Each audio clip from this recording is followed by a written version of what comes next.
Megan! Megan, are you there? It's really important and urgent. Hurry up and answer me. Don't leave me hanging here. I'm sorry, I really don't have time to talk right now. I'm super busy with work and I can't afford any distractions. Busy? What are you talking about? I never see you leave the house. Aren't you just like a full-time housewife or something?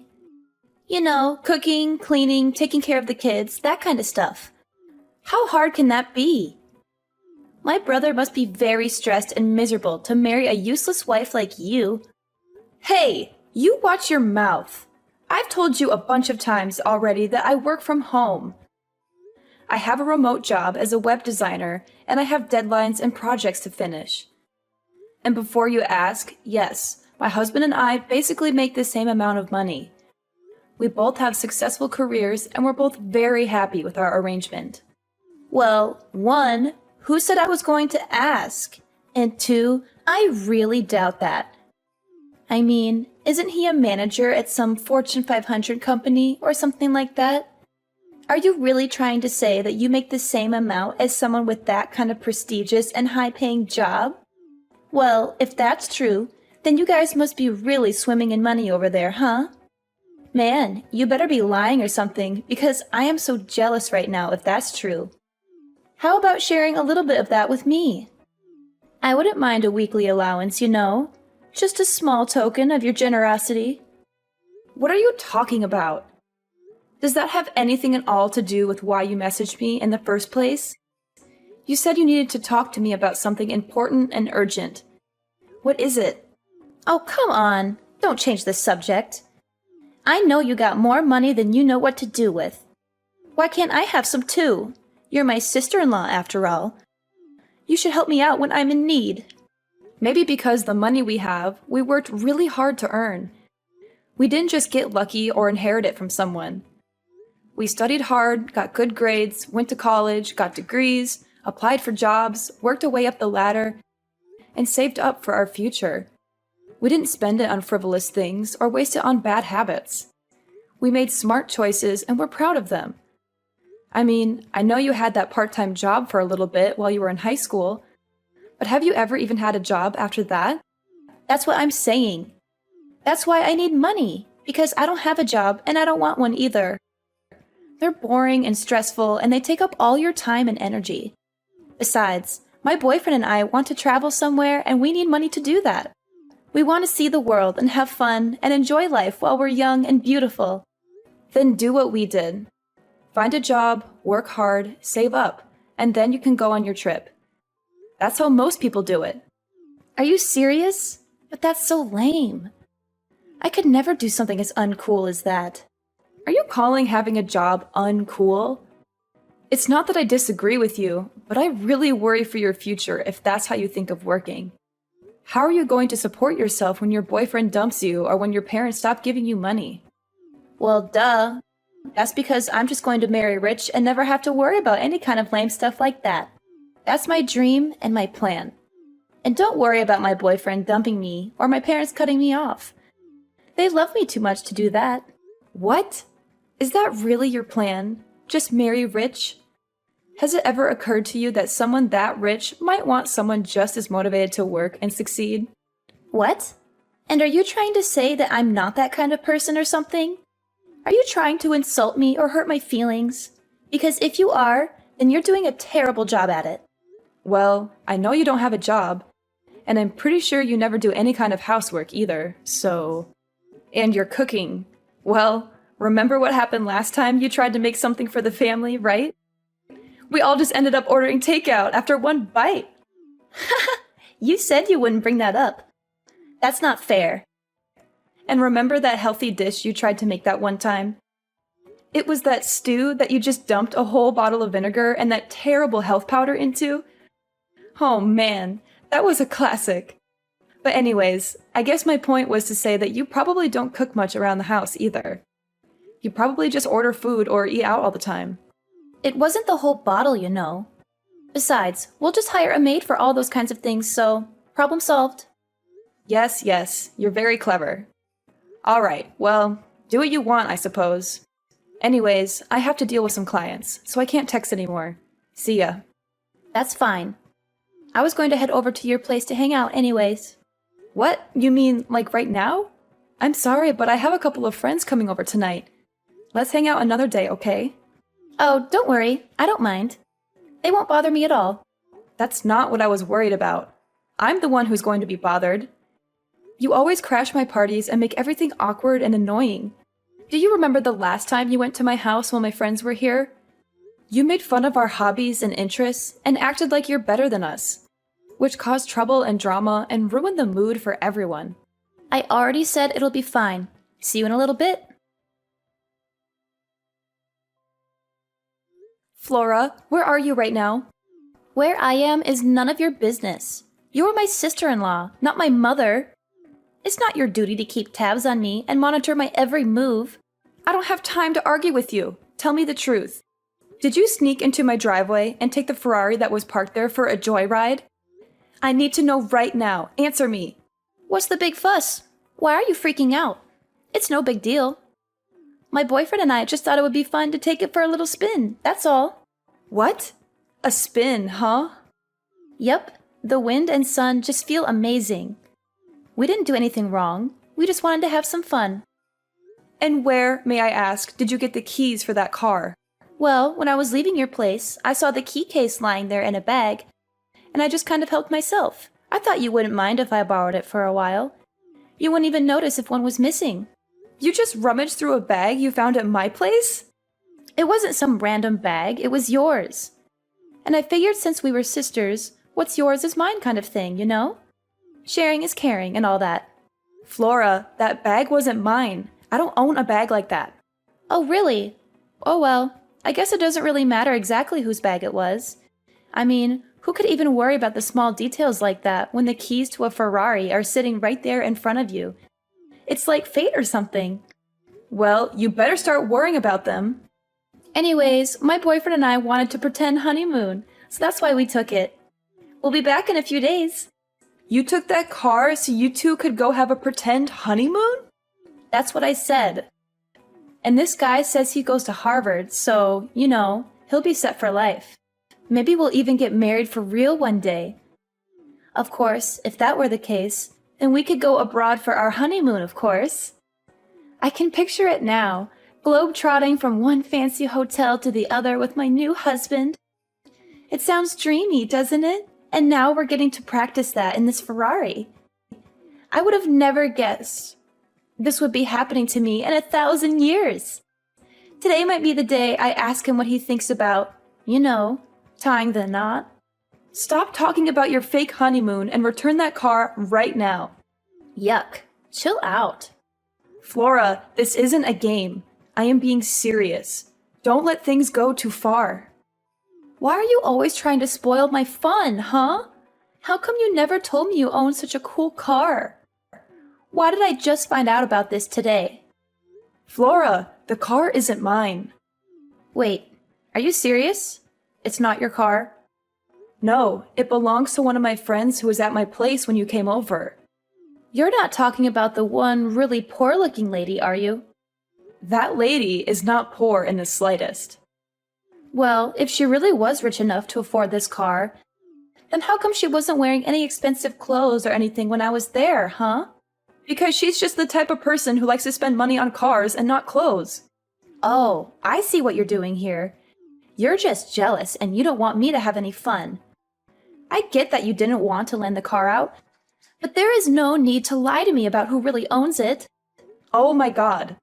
I literally cannot deal with you right now. Just bring the car back now, okay? Sorry, we already hit the freeway. I think it's a little late for that now. The freeway? Just where are you planning on taking it?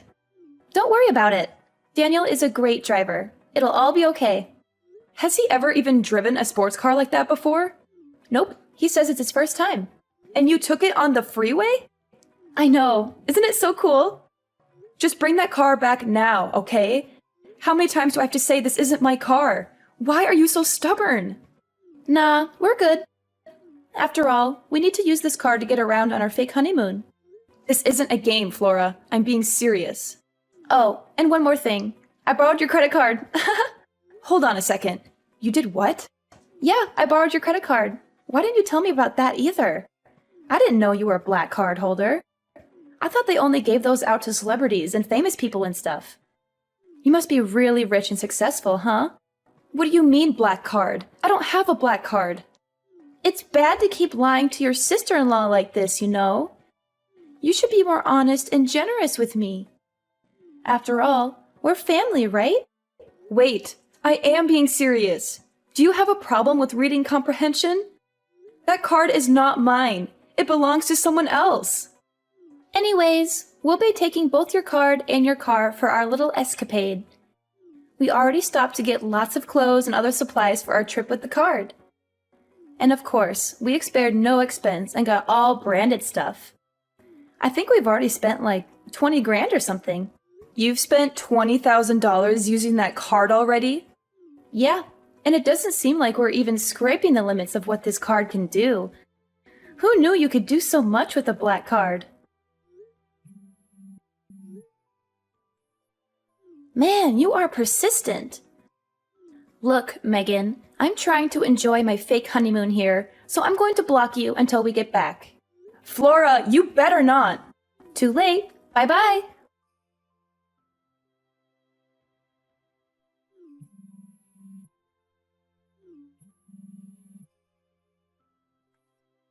Megan, pick up the phone. It's an emergency. I'm not joking around. I'm being serious. You have to answer me right now.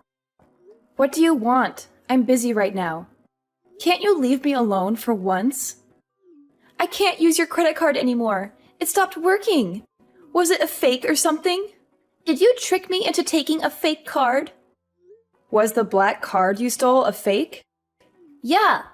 Daniel and I are trying to check into our hotel, but they won't accept our card. We made them try again and again, but they said the payment wasn't being accepted. That means that the card was a fake or something, right? Oh man, this is bad. What should we do? Flora, you can't use that card because the owner froze it. They realized someone stole their card and they called the credit card company to stop any more purchases from being made on that card. What? They froze the card? How could they do that? Yeah, it's that thing when you call the credit card company to stop any more purchases being made on that card. It's a very common and sensible thing to do when someone steals your card. I know what freezing a card means. But if the card is frozen, then that means we can't check into our hotel. And the room I booked was supposed to be one of the best suites this place could offer. It had a jacuzzi and a balcony and a minibar and everything. It was supposed to be our dream vacation. Maybe just try paying for the reservation with your own money instead. But we only have a little bit of cash on us right now. We spent most of it on gas and food and souvenirs and stuff. We thought we could use your card for everything else. I see. And if it was a hotel suite that I'm sure cost quite a bit, huh? Maybe just go to the bank and take out some money to pay the deposit. You know, the bank where you have an account with your own money. I didn't bring any of my bank cards on this trip. Wow. Are you serious? Going out to such luxurious places, but you didn't bring money, but only care about using a black card that's not yours? How irresponsible and selfish can you be? I didn't think I'd need to since I was going to be using your card instead. That's why I need you to go unfreeze the card right now. Please. Please, Megan, please. You're my only hope. Look, I tried to explain this to you earlier, but that card doesn't belong to me. But that wasn't a lie? You weren't trying to trick me or prank me or something? Flora, open your eyes. Look at the card. What name is inscribed on it? Is my name Megan Flynn? But I thought I looked at it before I took it. Let's be real here. You barely read at a 4th grade level. So let's not pretend literacy is your strong suit. Don't be freaking rude. I know how to read. Okay, then take out the card. Hold it up to your face and reread the name printed on the card. But it can't be. I just glanced at it and I thought it said Megan, but it really says Megan. And the last names are the same. How can this be? It's quite the coincidence, right? Actually, that's how we both became friends, because we basically had the same name. We joked about how if we were a couple, people might have trouble telling us apart on paper. So then who the heck is Megan? Why don't you try asking your boyfriend who she is? Why would Daniel know who she is? Just try asking him, okay? Maybe he'll tell you something interesting. What the heck? When I asked him about Megan, he took the car keys right out of my hand and ran out the door. He didn't even say anything. He just looked at me with this guilty expression and bolted. He left me here alone with no money and no car and no hotel room. Well, that's too bad. Maybe you should have thought twice before stealing someone else's card and car. And you should have been more careful about who you trust. Hey Flora, were you able to catch Daniel in the end? Did you find out why he ran away from you like that? Well, you could say that. But the truth is that he just crashed the Ferrari. What do you mean he crashed it? How did that happen? Did he get chased by the cops or something? Right as he was trying to make his getaway, he got carried away, slammed on the pedal, and drove right into the parking lot fence. The front of the car has a little dent, but at least Daniel was totally fine. He didn't get hurt or anything. Do you realize what you've just done? What's the big deal? I just do not get you. I mean, just take it to the mechanic and it'll be fine, right? You're always freaking out over the tiniest stuff. It literally drives me crazy. You can't control my life. Look, I'm glad that your boyfriend was okay? But this is not just some little mistake. This is a huge mess. Besides, have you even figured out just why your boyfriend panicked and tried to run when you asked him about Megan? Oh, actually, now that you mention it, I forgot to in all the excitement. But anyways, can't you just tell me what's up? Why are you being so secretive and mysterious? Daniel is Megan's younger brother. He's a what? I never knew that. How come he never told me? Do you remember that one time, I can't recall exactly when, but there was this dinner party I was going to that you weren't invited to, but snuck in anyways? Well, that's where you first met Daniel, right? What does that have to do with anything? Wait, was that place Daniel's sister's house? Yes, it was. Anyways, maybe you've heard from Daniel, but Megan and him have a pretty strange relationship.